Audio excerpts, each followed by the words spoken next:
Bienvenue dans le podcast L'âme en lumière. Je suis Anne, coach en libération émotionnelle et je suis là pour vous guider à renouer avec votre corps vers l'équilibre et l'harmonie. Bienvenue, aujourd'hui nous allons parler de foudre karmique, de foudre divine.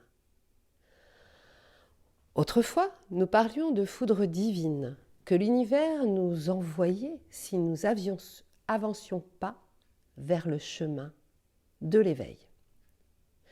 Dans mes autres podcasts, je parle de foudre karmique. Je vais vous dérouler ma vérité. Je vous rappelle que je ne détiens aucune vérité, juste ma médiumnité et les expériences que je vis et le récit de personnes que je suis en soins énergétiques. Pourquoi nous prétendons que nos guides ou la source nous envoient des foudres ? Trop facile d'accuser. Les flammes jumelles ont signé un contrat à la source. Chacun doit travailler, doit guérir, comprendre qui il est. Il doit s'éveiller car tout est programmé dans leurs cellules. La source est amour. Autrefois, nous parlions à nos enfants sur des croyances ridicules qui persistent encore maintenant. Je vais vous donner quelques exemples. À Noël, on disait à nos enfants, si tu n'es pas sage, le Père Noël ne t'offrira pas de cadeaux. Ou encore, si tu n'es pas sage, les foudres du bon Dieu vont arriver sur toi, tel le tonnerre.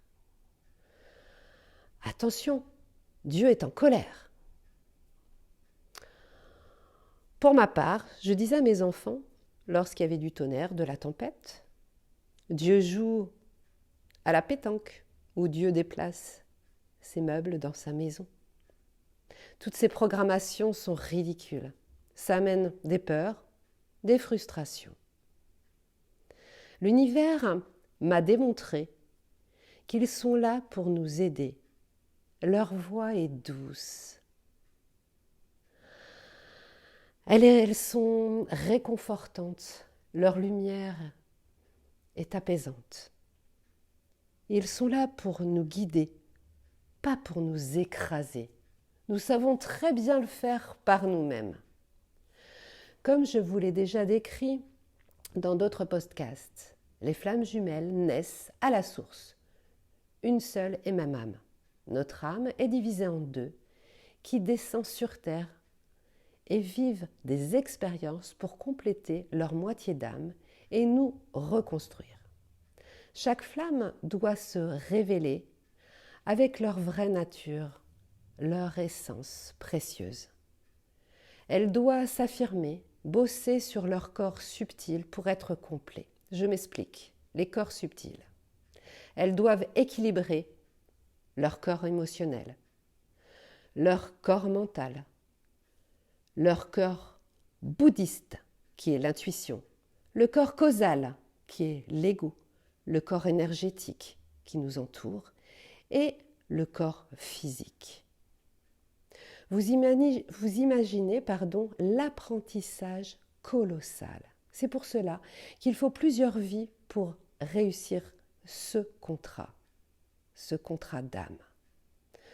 Je reviens aux foudres divines, aux foudres karmiques.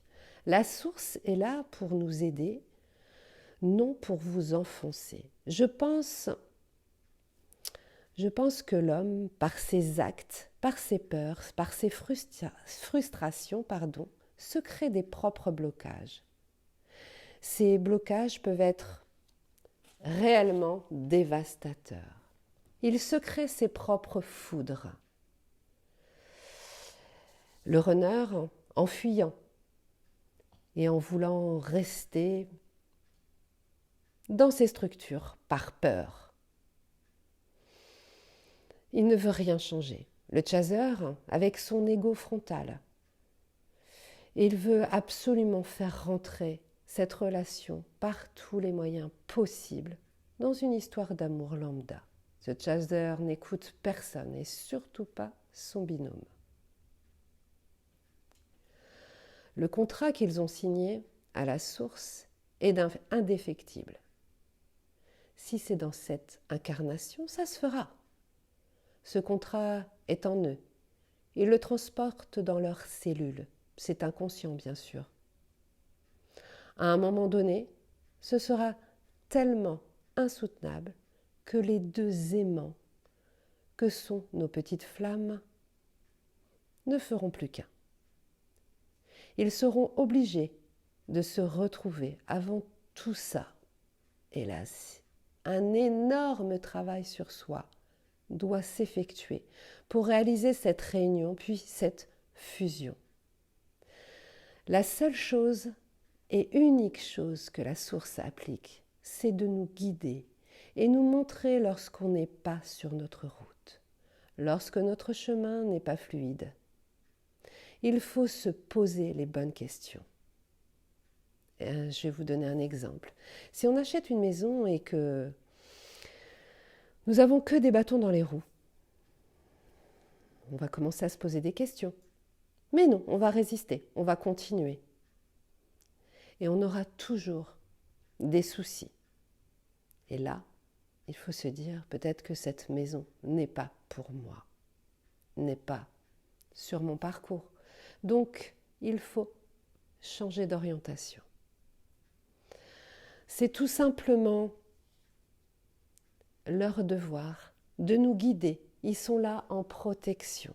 Ils seront toujours là pour nous, dans l'amour et dans la bienveillance. Les flammes jumelles doivent détricoter leur structure pour faire place à leur essence, leur véritable essence. Ce travail est gigantesque et produit des foudres élaborées par notre être pendant notre évolution. Par notre être pendant notre évolution sur Terre, bien sûr. La source est toujours là, en bienveillance, dans l'amour et dans le respect.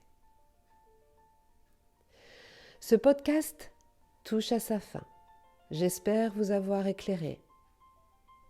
N'hésitez pas à vous abonner ou à mettre un j'aime. Partagez-le avec d'autres flammes jumelles. Vous pouvez me joindre via mon site internet qui se trouve en description de cet épisode. En attendant, prenez soin de vous. À très bientôt.